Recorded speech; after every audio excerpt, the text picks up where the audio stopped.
साबायखर थाबाय आरो जोंनि गेजेराव दंफैबावो बारग' बिजनी समस्तिनि बारग' एमएलए सार कमल सिंह नार्जारी सारखौ गावनि सिनायथिखौ होनो थाखाय खावलायबाय।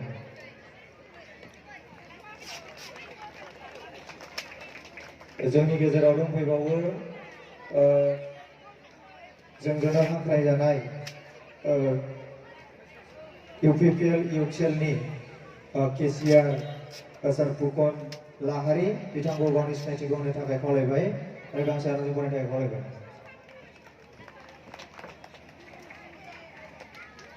जोंनि गेजेराव दंफैयो इउपिपिएलनिनो सासे सेक्रेटारि गेवस्रां बसुमतारी बिथांखौ गावनि सिनायथिखौ होनो थाखाय खावलायबाय। जोंनि गेजेराव दंफैयो अमरजित बसुमतारी बिथांखौ गावनि सिनायथिखौ होनो थाखाय खावलायबाय आरो गांसे आर'नाइजों बरायनो थाखाय खावलायबाय।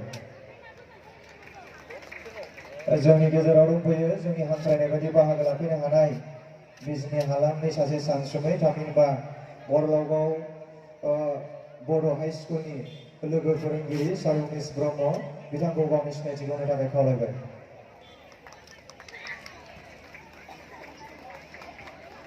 जोंनि गेजेराव दंफैबावो आसाम गौरब बान्था मोननो हानाय सर्गेश्वर बसुमतारी सारखौ गावनि सिनायथिखौ होनो थाखाय खावलायबाय आरो गांसे आर'नाइजों बरायनो खावलायबाय। जोंनि गेजेराव हांख्रायनाय बायदि नुजाथिफैनो हादों बिजनी डिस्ट्रिक्ट इउपिपिएलनि गाहाय नेहाथारि हम प्रसाद शर्मा बिथांखौबो गावनि सिनायथिखौ होनो थाखाय खावलायबाय।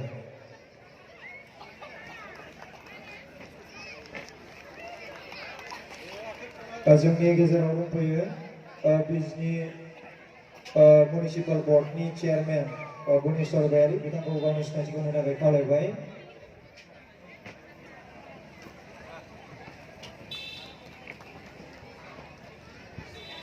जोंनि गेजेराव दंबावो जोंनि हांख्रायनाय बायदियै बाहागो लाफैनो हानाय चिरां डिस्ट्रिक्ट हाजं स्टुडेन्ट्स इउनियननि आफादगिरि प्रेसिडेंट गुलशन हाजं मैं डेकेटक निजर परिचय दिबय कानून अनुरोध करिलु डेकेट हल हाजं स्टूडेंट यूनियन चिरां डिस्ट्रिक्ट सभापति गुलशन हाजं। जोंनि गेजेराव नैबे हाबाफारिखौ खुंफुंनानै होनो हानाय आरसीनि चेयारमेन तामिला बानजाय आफादनि आफादगिरि मक्रधर ब्रह्म बिथांखौ गावनि सिनायथिखौ होनो थाखाय खावलायबाय आरो गांसे आर'नाइजों बरायनो थाखाय खावलायबाय।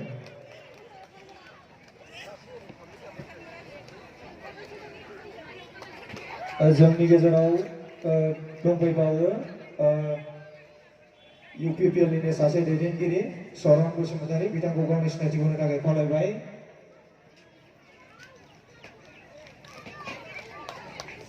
जोंनि गेजेराव दंबावो बिजनी डिस्ट्रिक्ट फार्मार एसोसिएशननि आफादगिरि पबित्र ब्रह्म बिथांखौ गावनि सिनायथिखौ होनो थाखाय खावलायबाय।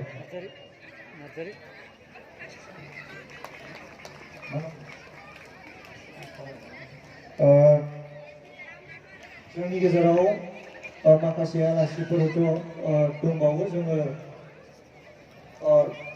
बिजनी डिस्ट्रिक्ट इउपिपिएल लाइन आइजो गांखंनि गाहाय नेहाथारि कबिता बसुमतारी बिथांखौ गावनि सिनायथिखौ होनो थाखाय खावलायबाय आरो गांसे आर'नाइजों बरायनो खावलायबाय। बिजनी डिस्ट्रिक्ट इउपिपिएल आइजो गांखंनि आफादगिरि आब' रतिमा ब्रह्म बिथांखौ गावनि सिनायथिखौ होनो थाखाय खावलायबाय।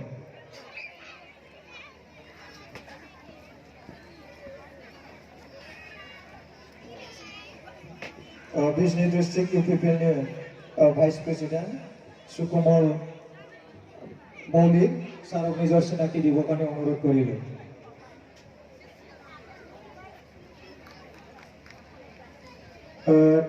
दहाय बयोज्येष्ठ बा बैसोगोराफोरनो मान बावनाय बेवहाय थालांनाय सासे जोंनि मानगोनां बिथाङा जोंनि जौसाङाव दङ सार ललित बसुमतारी सारखौ गांसे आर'नाइ होनानै बरायनो थाखाय खावलायबाय आरो दहाय एसे हुलुस थुलुस जानानै सारा थालांबाय आं सारनि खाथियाव निमाहा बिबाय सारखौ गावनि सिनायथिखौ थाखाय खावलायबाय गांसे आर'नाइजों बरायनो खावलायबाय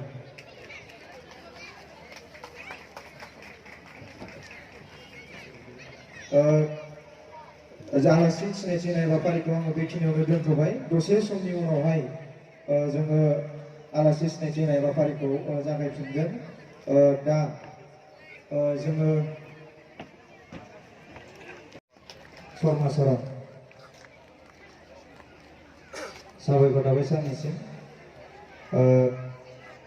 बाबुल बसुमतारी सारखौ गावनि बाबुल ब्रह्म सारखौ गावनि सिनायथिखौ होनो थाखाय खावलायबाय गांसे आर'नाइजों बरायनो थाखाय आं खावलायगोन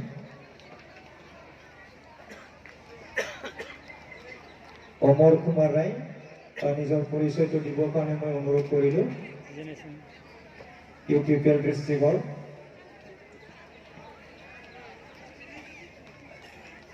ধন্যবাদ থাকিল ছাৰলৈ আৰু আমাৰ OBC বিজনী ডিষ্ট্ৰিক্টৰ প্ৰেচিডেণ্ট লোকেশ্বৰ ৰায় ছাৰক নিজৰ চিনাকি দি দিবৰ কাৰণে অনুৰোধ কৰিলোঁ আৰু এখনি আৰ'নাই গামোচাৰে আদৰো বিচাৰিলোঁ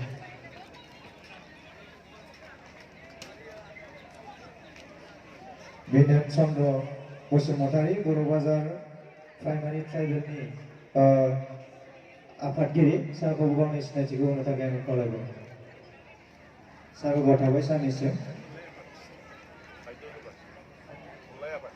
थुनलाइ आफादनि आफादगिरि बर'बाजार प्राइमारि गोजोननाय थाबाय सारनिसिम